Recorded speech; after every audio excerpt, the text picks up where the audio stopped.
Now, you'd think this would be a scandal. If there's one thing the news media exists to do, it's to fight for the release of relevant government records. Because in a democracy, you have a right to know what is being done in your name, but not anymore. That information is classified, Mr. Citizen.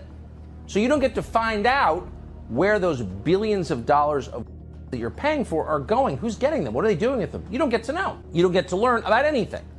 About Ashley Biden showering with her father. You can get arrested for that. You don't get to know how many FBI assets were in the crowd on January 6th and what they were doing. As we just noted, you don't get to read the affidavit justifying the FBI's indefensible raid on the home of Joe Biden's primary political opponent. In fact, you don't even get to know why you're not allowed to know, because that information has been redacted too. What are you, a Russian agent? Stop asking. Didn't used to be this way at all. It's unrecognizable. A lot has changed in a very short time. So it turns out, looking back 18 months, the 2020 election was the most consequential election of our lifetimes. You assumed Joe Biden was incapacitated and couldn't change much. Well, true, he is incapacitated, but the people behind him most definitely are not. They are more ideological and more aggressive than ever. Now it turns out among those people is our largest and most heavily federal law enforcement agency. That would be the FBI. The FBI is not allowed to insert itself into domestic politics. That would violate the U.S. Constitution. It is completely illegal. But for several years, it has become increasingly clear that is exactly what the FBI is doing, actively working on behalf of the Democratic Party, mocking the rule of law, subverting our democracy from within, far more effectively than any foreign government ever could. If that sounds like an overheated claim, and it definitely does sound like an overheated claim, unfortunately, you should know it's entirely true. We know that for a fact. Here's how we know, and we learned it yesterday. Weeks before the 2020 election, the FBI pressured social media companies to the story of Hunter Biden's laptop. Why? Because that was a story that might have prevented Joe Biden from becoming president. That happened. And we know this not because the New York Times investigated it. They didn't bother. They didn't bring you a special report in yesterday's paper giving you the details. The New York Times would never do that, even if they knew it to be true, and they may. No. We know this instead because Mark Zuckerberg of Facebook blithely admitted it, almost parenthetically, during an interview with Joe Rogan. Zuckerberg was asked, why did you censor the story about Hunter Biden's laptop? And he said, some folks from the FBI came to us and indicated there was about to be a dump of Russian propaganda. Now, there's some rewriting of history going on in which some are claiming, some at Facebook are claiming actually, that the visit from the FBI had nothing to do with the Hunter Biden laptop. But the answer you just saw was in response to a question about the laptop and the censorship of it. And the answer was Russian propaganda, Russian disinformation. Neither of those terms has an agreed upon meaning. They don't actually mean anything. What's Russian propaganda? Is it true?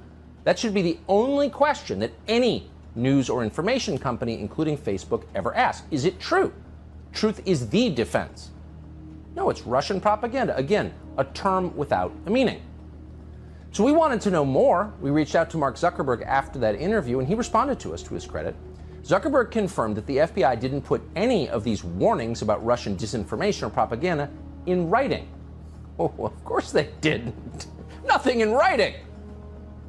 And that makes sense. If you're the FBI, you wouldn't want to put in writing because you were, of course, lying. At the moment the FBI was warning Facebook about a propaganda dump that obviously would include Hunter Biden's laptop, they had Hunter Biden's laptop in their possession. So they knew perfectly well it was authentic, as anyone who looks at it does. We have looked at it, and it's instantly obvious this is real. And of course, we now know conclusively it is real. So that laptop was not censored because it was propaganda, whatever that means. And by the way, the FBI should never be in the information control business anyway. It was censored because it might hurt Joe Biden. And the FBI is the government agency that pushed for it to be censored. Has that ever happened in the United States? Ever? That is the definition of police state behavior. A government agency independently decides it's going to determine the outcome of a supposedly democratic election. So why is it nearly 2 years until we learn this? Well, it turns out Facebook is a very political place. The founder of Facebook, Mark Zuckerberg, paid hundreds of millions of dollars to affect the outcome of the election. Famously, we've reported on that. And then, of course, they were Democratic Party operatives working within Facebook. So on October 14th, the Facebook communications official and former Democratic Party operative called Andy Stone claimed that Facebook was censoring this story because of Facebook's, quote, standard process to reduce the spread of misinformation, whatever that means. But that was their initial explanation. It wasn't until late October that Mark Zuckerberg, the CEO of the company, publicly mentioned the FBI's involvement for the first time. And here's what he said. We relied heavily on the FBI's intelligence and alerts, both through their public testimony and private briefings that they gave us. He testified to that. But at the time, Mark Zuckerberg didn't mention anything but the FBI warning Facebook about, quote, Russian propaganda specifically. Why didn't he say anything? That's odd, because in October 2020,